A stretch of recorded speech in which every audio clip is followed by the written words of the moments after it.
Welcome to Ask the Tech Coach, brought to you by the TeacherCast Educational Network.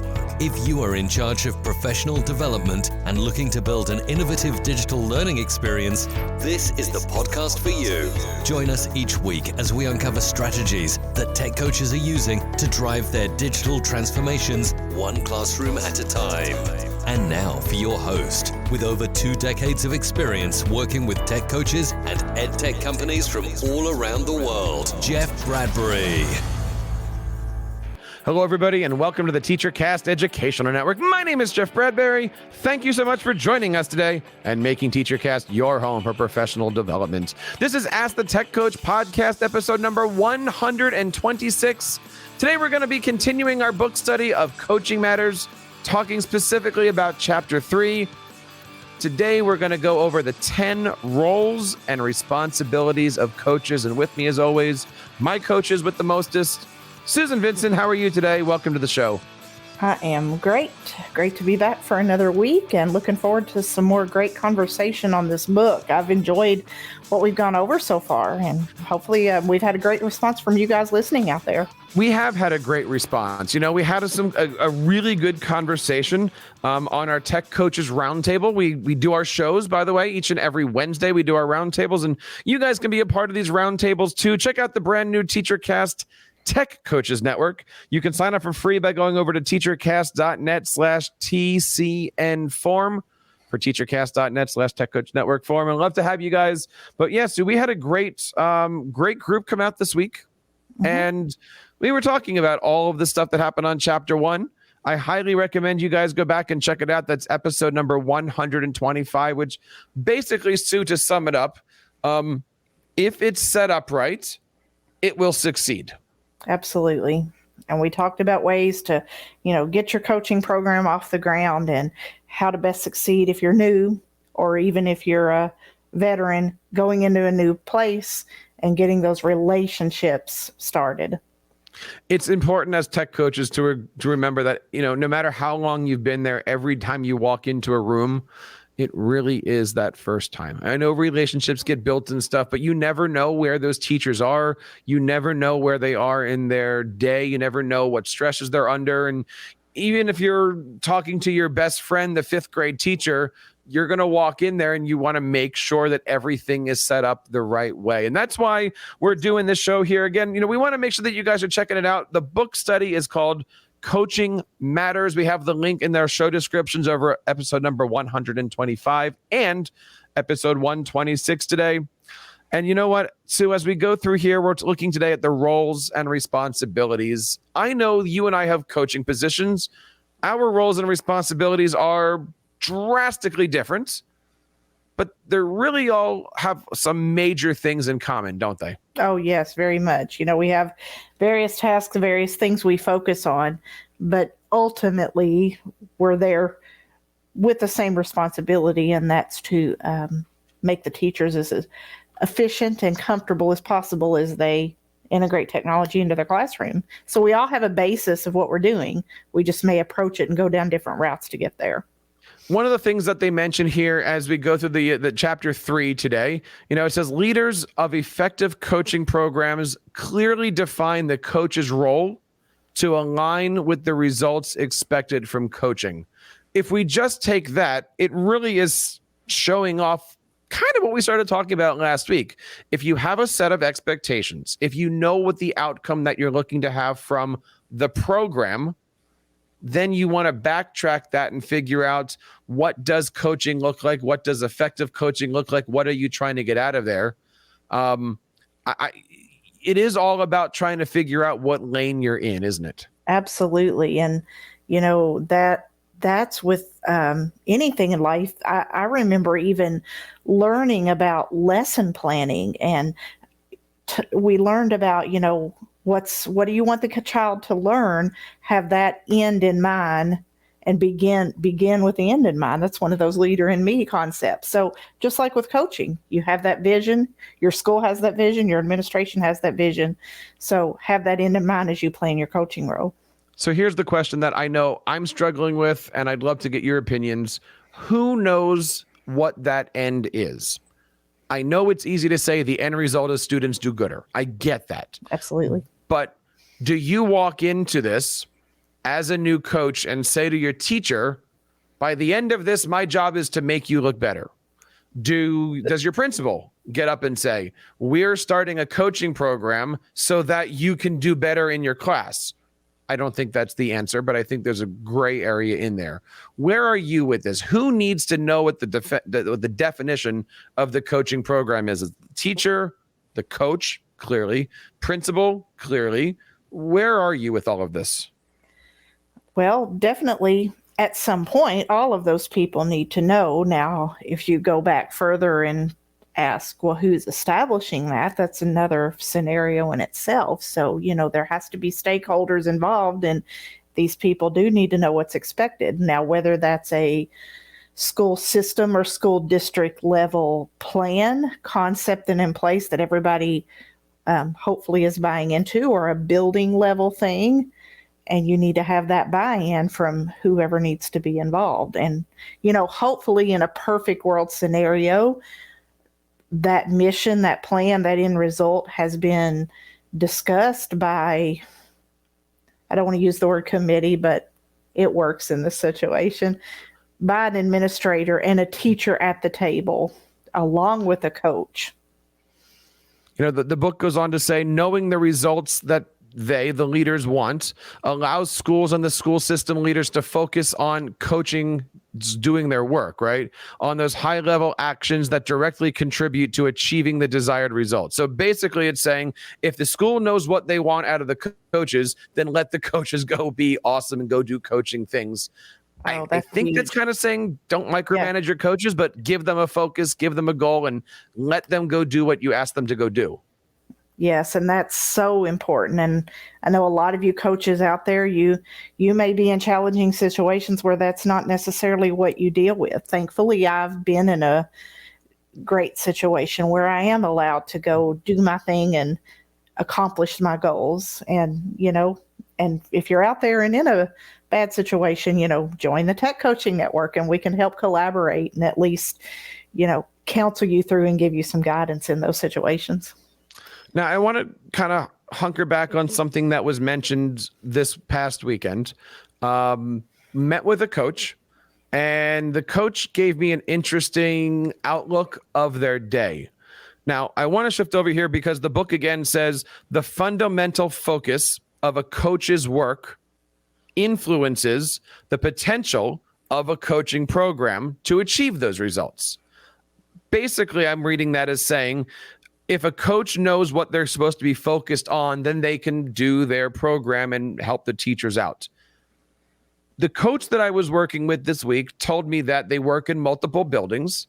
And in order to, basically, the way I was understanding the conversation, in order to be micromanaged, this coach has to text her principal when she's leaving the building, when she gets to the next building, when she's leaving the next building, and then when she returns to building A. Oh my goodness. Sounds like a lot. It sounds like the idea for the coaching program is to micromanage the coach and not let them do their coaching work. And we had conversations about, what is the focus of the program? How is it working? We tried to figure out a way, can we give a schedule? Can we give a calendar? Sometimes an administrator needs to allow people to breathe, wouldn't you say? Absolutely. I mean, there's times when you're meeting with a teacher that, oh my goodness, you have this 45 minutes set aside, but the conversation's going well. You may be there another 15, 20, 30 minutes, and you have to let those conversations happen in order to be successful on the coaching end and to make the teacher feel successful. You can't just say, timer, sorry, Miss Smith, I've got to go. They talk about here in the book the word parameters. It says when district and school leaders set the program's parameters and consider what work coaches are expected to do, coaches have the greatest leverage to strengthen teaching and student learning. Set the framework and let the person do the job. Give them the guidance to be able to do what they need, help set up the walls, and then let the coach go knock the walls down. And don't be afraid if the coach wants to knock the walls down. That's what they're there for, is to be awesome and help their teachers be awesome. Absolutely. It's hard to think of being inspirational, as our friend Tish would say, magical. Yes. If every 5 feet you have to check in with somebody. Mm-hmm. And that's hard in any job. And I think that's a huge concern in education overall today, with virtual learning, hybrid learning, synchronous learning, what have you, is have the administration letting those teachers think outside the box and do what they need to do to reach the kids.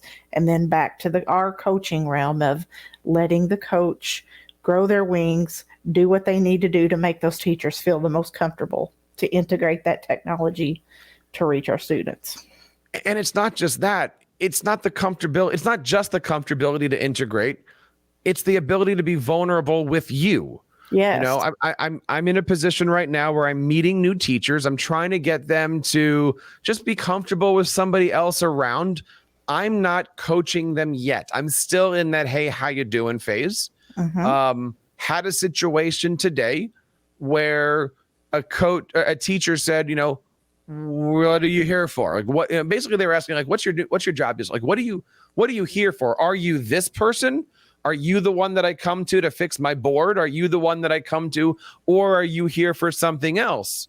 Right. And I've had a good rapport with that teacher, so I kind of let my guard down and said, look, I don't mind helping you with your board, but understand my role here is to work with you. I gave her that conversation. Later, another teacher said, you know, I'd like you to help me build a lesson. And I thought about it and I said, okay, what are you doing? How are you doing it? Let's take that up one more step. Let's add a video to it. Let's add audio. Let's take that first jump on that SAMR ladder. And let's see where we can go with this. Okay. I didn't sit there and explain what my goals were. I didn't explain that we need to I didn't go into all those different categories, but you know, it is a case by case basis. You have to know your teachers. Those relationships we keep talking about are extremely important. And that's why today we're going to be really deep diving into the majority here of chapter 3, where we talk about the 10 roles and responsibilities. Now, let's kind of go back and forth here. And if you're listening to this and if you identify with any of these roles, do me a favor. 1, tweet at us. You can always tweet at us. I'd ask the tech coach, let us know how you are managing one of those roles, or resembling, I should say, or managing those responsibilities. Or heck, you know, Sue, if someone out there is driving, honk your horn a couple of times. Just let the world know that you're out there listening to Ask the Tech Coach. If it's a Monday morning, just honk that horn. We'll listen for you. What's the first thing that the book says as a role or responsibility for tech coaches? So it talks about a tech coach being a resource provider. So, you know, I think that is a basic responsibility of a tech coach, of curating those resources and being able to provide, you know, a teacher comes to me and you need to add that video to a lesson, and be able to provide the resource in order to make that happen. And that really is, I don't want to say it the wrong way, baseline. Yes. You're doing this. Let me help you with it. I know a lesson. I can find some, you know, let me Google that for you is essentially the website, that's right? It's what that is. You know, at the very basic, here, let's share and care. I know. And if we refer to our coaching levels in the SAMR world, resource providing would be the S in SAMR, you know, just being able to quickly substitute that tool for something else they're doing in the classroom. That's a good one. So basic. So what if we keep going up the ladder, Jeff? What's the next role and responsibility? Now, the next one is one that I struggle with, right? Because I'm not analytical. I'm more creative. But the next one that they talk about is being a data coach. Taking a step back away from the lesson, away from the creativity, and look and go, is what you're doing making sense? You know, guiding teachers, they say, to assess, analyze, and use data from multiple sources. That could be grades. That could be a rubric.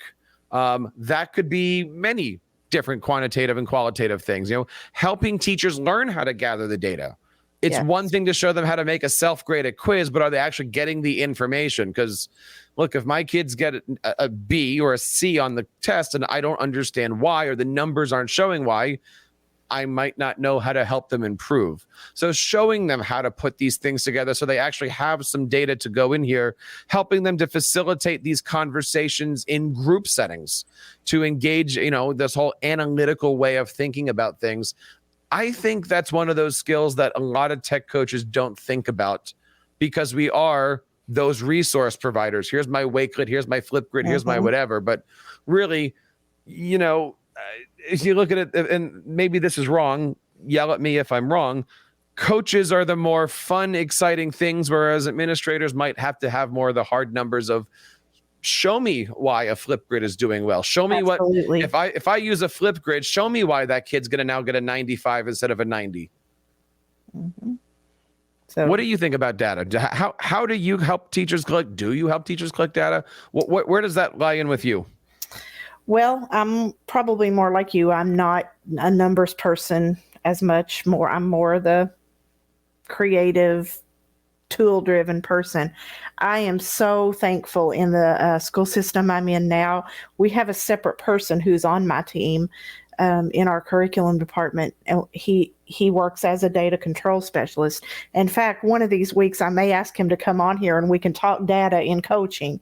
I think that would be perfect, and he would be great at it. So he works alongside myself and the other curriculum specialist as we go through and show teachers how to use things. And then he comes alongside us and helps them analyze that data after the fact and shows them how to make the cool graphs and charts. So number one, we have resource provider. Number two, we have being a data coach. Sue, what's the third thing that a tech coach needs to be aware that they are? So this one's big. This one is a tech coach should be an instructional specialist. So this is where we get off of that conversation of, are we a technician? Are we there to help them with their board? Or are we an instructional person? We're a specialist in instruction. As a tech coach, for the most part, I believe the majority out there across the country, no matter what your title is, you had to have at least some sort of classroom teaching experience to become a tech coach. I know I did. So that's where you need to prove to them that, yes, I'm a teacher. I have that background and I can help you plan a lesson. I can help you climb that SAMR model ladder and, facilitating, interventions and lessons that will help integrate those technology tools. Now, the one thing that they do mention is that you need to be planning what's called Tier 1 instruction. I had to look that one up. Sue, do you know what Tier 1 instruction means? Well, in my understanding, Tier 1 is more, intervention type activities for those students who may have special needs, or you may have your gifted kids, and being able to plan lessons that way in order to reach just to differentiate your lessons. I can see that. I had to look this one up, and I don't know if this is exactly right. You might be right too. I found a pyramid graphic that basically says there's 3 tiers. Tier 1 is core, everybody, general stuff. As you said, you need to be a teacher first. Then they say Tier 2 is the targeted small group. So that would be where go do your gifted lessons, go do your your remedial learning, or whatever those different types of learnings are. Tier 3 would be individual intervention, knowing how to work with specific kids. So in other words, Tier 1 is everybody. Yeah. Tier 2 is focus in groups. Tier 3 is, I know Sue really well, and I'm going to focus on how to work with Sue. Yeah, and we tend to use that word intervention around our area a lot. Mm-hmm. And it's a lot having to do with maybe more so in the end of where the students with special needs lie. Right. But then we also tend to use it for our gifted kids too, because they need interventions as well as those kids in the middle. But that could be anybody. We know that when we're making lessons, you're always teaching to the group, you're modeling for a small group of people, and then while they're working, you're doing the individual stuff. Mm-hmm. So we're constantly, moving back and forth. When we create lessons, this is why we like breakout rooms. We're going to build a lesson for everybody. We're going to put you in small groups, and then I'm going to walk in and help the individual kids. So being able to be that specialist, yes, to help bring that information into your classrooms is important. So now, as a tech coach, we not only need to understand the technology, but the various instructional models that are out there. So, and isn't that the next one? What's number 4? So number 4 is a curriculum specialist. So not only do we need to understand how to instruct, we need to understand that what the curriculum is that is being taught in the school system that you're in or the building that you're in. And I got to say, this is one of the hardest ones for me.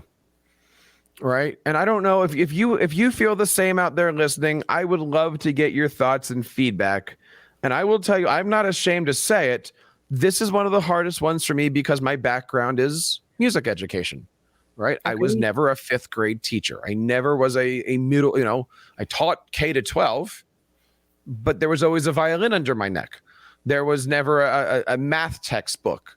So I come into a class, if I'm looking at the 10 that we're going through, I would honestly say I am 7 or 8 out of 10. And the ones that I really have to focus on is figuring out what the curriculum is to then help do it. I've never taught cell division, but I know how to make a great looking Google slide. Absolutely. And that's what I need to have.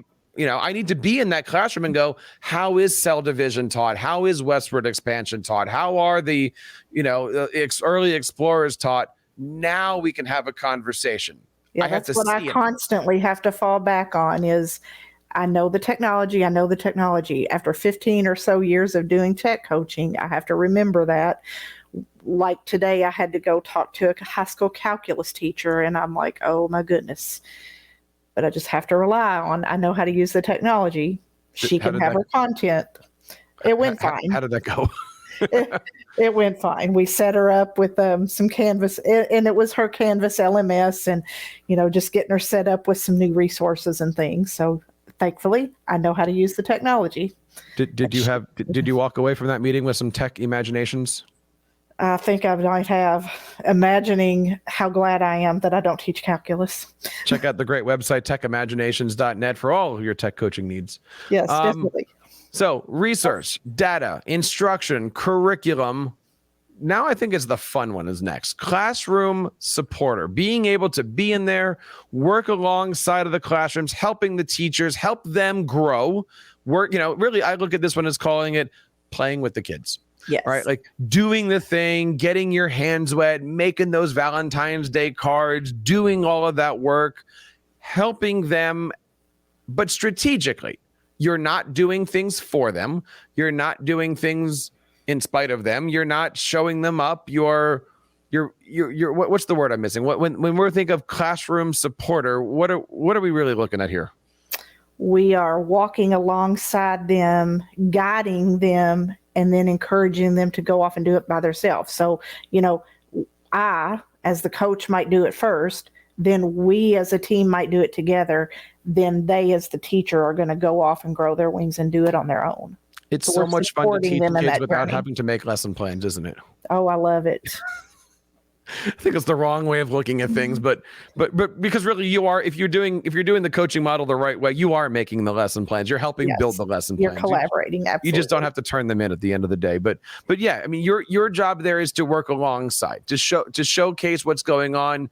It's okay to, for lack of a term, take over a class for a few minutes, to show, to model, to figure things out. Maybe you do teach something in a way that you want to demonstrate how to teach things because you've been doing that lesson maybe with other teachers. Absolutely. Or you've been doing that lesson a couple of years and maybe you're working with a new faculty member. There's ways of being that classroom supporter that is pretty cool, especially after you've gone through those steps of helping a teacher find resource, realizing what the different assessments and activities are, helping them out both as the tech supporter, but the curriculum supporter.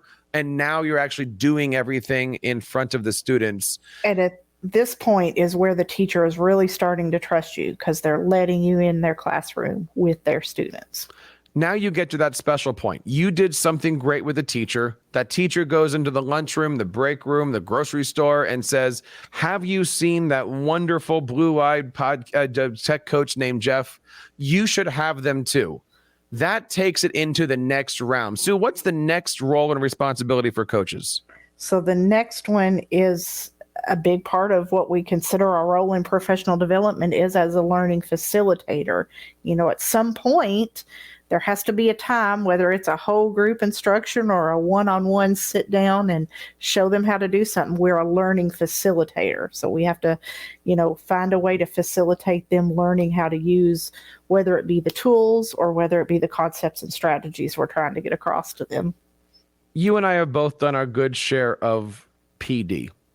Absolutely. I don't mind getting up and doing a show called 5 Great Chrome Extensions, 5 Ways to Use Google Slides. Those are nice, but I love when I can get up in front of an audience and say, here's what Mrs. Jones did, and here's what Mrs. Smith did, and here's what Mrs. If your entire presentation is, look at what these wonderful teachers, your peers, are doing, the presentation, A, writes itself, but B, that just shows you that the system is working and things are great. And it puts the teachers on a pedestal too, which is really what the point is. They appreciate that, yes. Even though they don't always admit it, it makes them feel good. So now you're at that point where you're working with teachers individually, you're working with groups, and then that magical email comes in and it says, would you like to come back next week? And now you start to get into a habit or a tradition of every week I work with this teacher, every month I meet with this group. You really start to become the next role of a coach. What is that? That role becomes a mentor. And that's one of my favorites, whether it be new tech coaches by way of this podcast or just new teachers in my building and veteran teachers who just are enjoying learning something new. And that cheerleader role, I love, whether it be verbally, I love telling them what a good job they're doing, or whether it be just via my Facebook group that I run with my teachers and just giving a kudos out to, Miss Jones did this awesome project today. Look what's going on in our school buildings. So that mentoring role. How do you do that, right? That's what, I know coming from my previous district, and I keep calling it back in St. Olaf, right?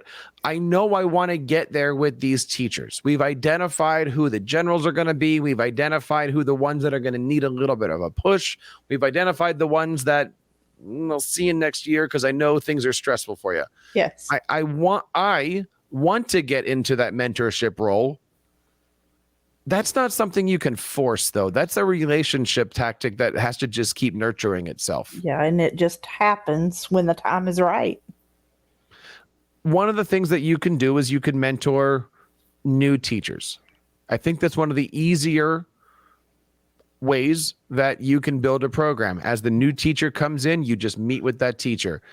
You do that for enough years, this is just the way it works.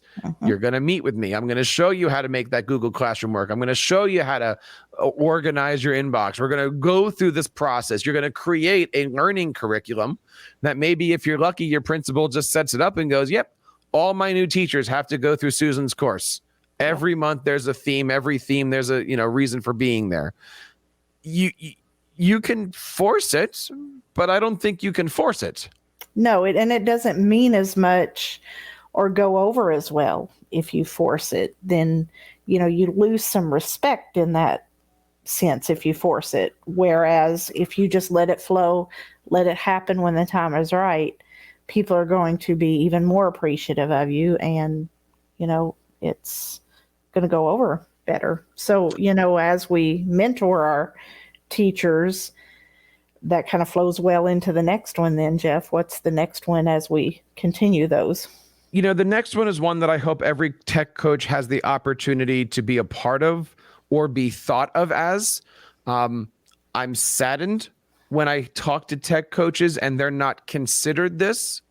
I'm even more saddened when I work with school districts and I meet their district leaders and they don't consider their tech coach as part of this. And that thing that we're talking about here is the actual act or ability to be a school leader themselves. And I know for our group that we're putting together, We very much encouraged all of our buildings, make these people feel at home, help these people become leaders in their buildings. If the school teachers see them as leaders, that will help them do their job. If these people if a tech coach walks into any building and they're not seen as something amazing and you can't live without this, that's not helping them be set up for success. That's showing a teacher that you don't need to even be worrying about this person. It's just somebody else running the hallways. And the next thing you know, they are running the hallways. So being a school leader is modeling what improvement looks like. And that's in the classrooms. That's with all of the information that gets put in front of teachers. If it's putting something out on Teams or an email or a newsletter or whatever it is, modeling how you want to see things, experimenting with new ideas. I'm going to try something. It might be weird, right? I always say, you can call me crazy, but don't call me wrong. Like, I know where we want to go. Having that vision, yes, and being allowed to help push that, and knowing that, let's be honest, you brought this tech coach in because they are a little wonky. They fit outside of the box of a classroom. So you're giving them the entire building to be their classroom. Let them take risks with a teacher, with a coaching style. Maybe there's a different coaching philosophy than what you as the leader have. Let them take those risks. And if you're a coach and you have to chime into your boss every 5 minutes, it's hard to take those risks. I just think it's so important that tech coaches be given guidelines like we've talked about, but be given the ability just to poke the box a little bit from both the left, the right, the top, and the bottom. Very well put. Very well put. So then, if you've taken on some of those leadership roles, and that should, expand the vision of the school building, the school district, which should lead to the next one as to being a catalyst for change. We want to have that vision of our own philosophy as a tech coach, but carrying out not only the mission and vision of the school or district, but just change in education in general, not the way we've always done it, and whatever other terms out there that you want to use, thinking outside the box, being an innovator. Don't just let the teachers be the status quo in their classroom. Bring them along and encourage them to try something new. Go global. The 4 C's in the ISTE standards encourages us, to communicate, collaborate, think critically.